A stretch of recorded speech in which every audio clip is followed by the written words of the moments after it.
There's nothing cool about Rikers Island. I got a lot of people writing me and asking me, you know, more questions about Rikers Island. Rikers Island is a zoo. Rikers Island's always been a jungle. You know what I mean? It's always been crazy. When I went to, you know, when I first went to Rikers Island, okay, I thought I was a tough guy, right? Coming from the streets and stuff, you know what I mean? But I didn't realize what tough was until I got into Rikers Island.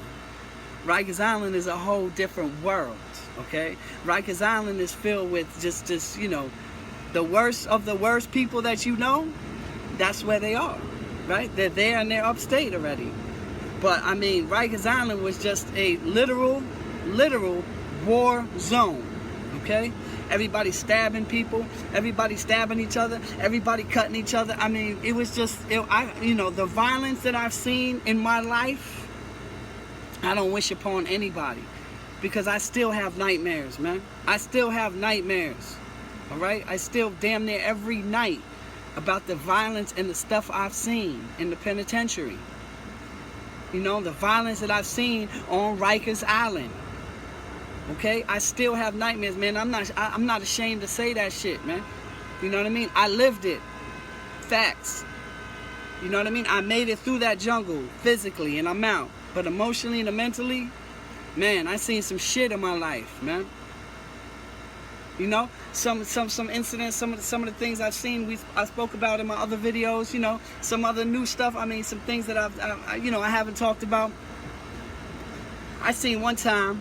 So they used to have a fan, right, in Rikers Island, and they used to have a fan that was, you know, one fan for the whole day room. Okay. So, you know, I remember one dude went over while these dudes was playing cards. And one dude went over and he turned the fan to his table, because there's a bunch of little tables there.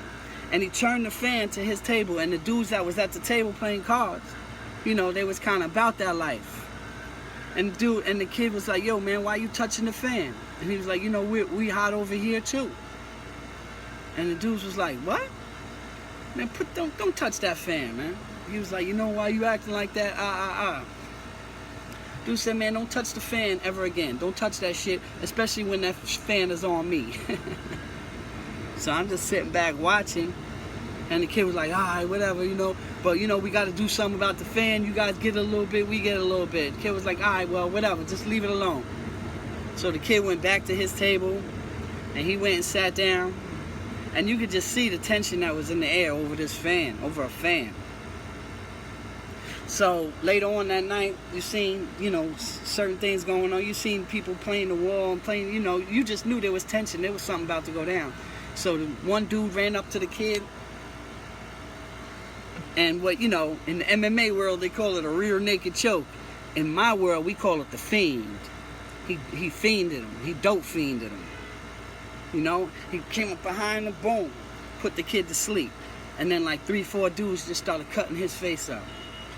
I mean, literally, just cutting he was out, knocked out on the floor, and these dudes just went to work with the razors on his face. This dude had like maybe 100 scars on his face, man. I mean, his face was tore up horribly. You know, some of them was to the white meat, that's what they call it. They busted them to the white meat, which means they see the bone and the white meat inside your skin. And they just tore his face up just because he touched the fan. This is one of the first incidents that I've seen. That's when I knew this shit is real.